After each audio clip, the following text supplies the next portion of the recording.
యావత్ ప్రపంచం ప్రస్తుతం ఎదుర్కొంటున్న ప్రధాన సమస్య వాయు కాలుష్యం. ప్రధానంగా నగరాలు, పట్టణాల్లో వాయు కాలుష్యం ఎక్కువగా ఉంటుంది. కలుషిత గాలితో అనేక ఆరోగ్య సమస్యలు వచ్చే అవకాశం ఉంది.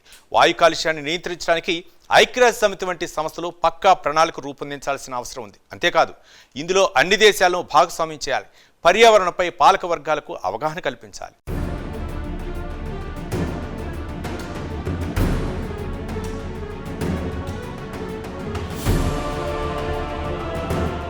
వాయు కాలుష్యం ప్రస్తుతం యావత్ ప్రపంచాన్ని ఆందోళన గురి చేస్తోంది. ప్రపంచవ్యాప్తంగా ప్రతి 10 మందిలో 9 మంది కలుషిత గాలి పీలుస్తున్నట్టు అధ్యయనాలు వెల్లడిస్తున్నాయి. అంతర్జాతీయంగా లెక్కలు తీస్తే ప్రతి ఏడాది వాయు కాలుష్యానికి గురై దాదాపు 20 లక్షల మంది చనిపోతున్నారు. వాహనాలు, రిఫ్రిజిరేటర్లు, ఎయిర్ కండిషనర్లు, నైట్రస్ ఆక్సైడ్, హైడ్రోకార్బన్లు, సీసం ఇవన్నీ వాయు కాలుష్యానికి దారితీసే ప్రధాన కారకాలు. వాయు కాలుష్యం విషయంలో పట్టణ వాసులతో పోలిస్తే పల్లె జనమే బెటర్.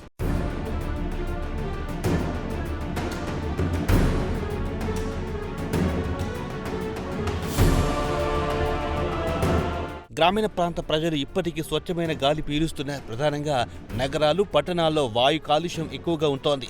పట్టణ ప్రాంతాలు ట్రాఫిక్ సిగ్నల్ దగ్గర ఆగినప్పుడు చుట్టుపక్కల వాహనాల నుంచి వచ్చే పొగ వల్ల కాలుష్య సమస్య ఏర్పడుతోంది. అలాంటి సమయంలో కనీస జాగ్రత్తలు తీసుకోవాలంటున్నారు వైద్య రంగానికి చెందిన నిపుణులు. ట్రాఫిక్ సిగ్నల్స్ దగ్గర ఆగినప్పుడు వాహనాల ఎయిర్ ఫిల్టర్స్ పనితీరు బాగా ఉండేలా చూసుకోవాల్సిన అవసరం ఉంది. సాధ్యమైనంత వరకు రద్దీ తక్కువగా ఉన్న ప్రాంతాల్లోని ప్రయాణాలను ఎంచుకోవాలని వైద్య రంగ నిపుణులు సూచిస్తున్నారు. వాయు కాలుష్యం శరీరంలోని అన్ని అవయవాలపై ప్రభావం చూపుతుంది. ప్రధానంగా ఊపిరితిత్తులపై ఈ ప్రభావం ఎక్కువగా ఉంటుంది. అంతేకాదు, జ్ఞాపక శక్తి వంటి కీలకమైన అంశాలపై కూడా కాలుష్య ప్రభావం ఉంటుందని చెబుతున్నారు వైద్య రంగ నిపుణులు.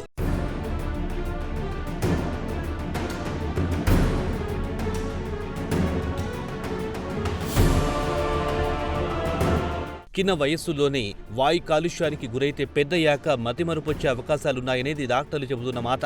కలుషిత గాలితో అనేక సమస్యలు వచ్చే అవకాశం ఉంది. తలనొప్పి, గొంతు నొప్పి, కంటి సమస్య, శ్వాస తీసుకోవడంలో ఇబ్బందులు, న్యూమోనియా వంటి అనేక సమస్యలు వచ్చే అవకాశాలున్నాయి. ఈ ప్రభావం మనిషి నాడీ వ్యవస్థపై కూడా ఉంటుంది.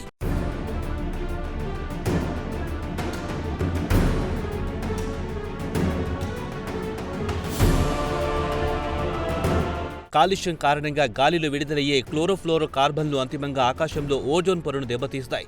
ఓజోన్ పొర దెబ్బతింటే ప్రపంచవ్యాప్తంగా ఉష్ణోగ్రతలు పెరుగుతాయి. ఈ పరిణామాలు అంతిమంగా గ్లోబల్ వార్మింగ్ కు దారితీస్తాయి. ప్రతి ఏడాది ప్రపంచం మొత్తం మీద రోడ్డు ప్రమాదాల వల్ల సంభవించే మరణాల కంటే వాయు కాలుష్యం వల్ల చనిపోయే వారే ఎక్కువ మంది ఉంటున్నారని ప్రపంచ ఆరోగ్య సంస్థ ఇటీవల అధ్యయనం పేర్కొంది. ఈ మరణాలు అప్పటికప్పుడు జరగకపోవచ్చు. కాలుష్యం బారిన పడి మనిషి రకరకాల అనారోగ్యాలకు గురవుతాడు. ఈ అనారోగ్యాలే చివరికి మనిషి ఉసురు తీస్తాయంటున్నారు నిపుణులు.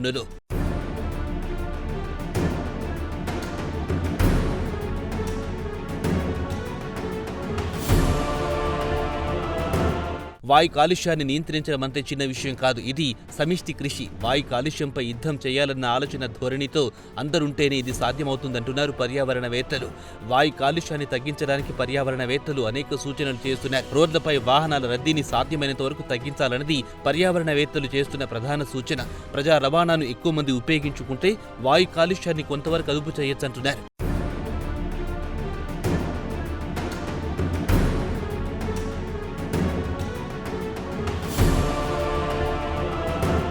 అలాగే ప్లాస్టిక్ సంచులు పర్యావరణానికి శాపంగా మారుతున్నాయి. ప్లాస్టిక్ వస్తువులను కాల్చడం వల్ల వాతావరణంలోకి విష వాయువులు విడుదలవుతాయి. దీనివల్ల గాలి హానికరంగా మారుతుంది. దీనికి తరుణోపాయం ముందుగా ప్లాస్టిక్ ను తరిమివేయడమే. పర్యావరణవేత్తలు వాయు కాలుష్యాన్ని నియంత్రించడానికి ఐక్యరాజ్య సమితి వంటి సంస్థలు పక్కా ప్రణాళికలు రూపొందించాలి. ఇందులో అన్ని దేశాలను భాగస్వామ్యం చేయాలి. పర్యావరణంపై పాలక వర్గాలకు అవగాహన పెంచాలి. పర్యావరణవేత్తలిచ్చే సూచనలను, చేసే హెచ్చరికలను పాలక వర్గాలు సీరియస్ తీసుకోవాలి.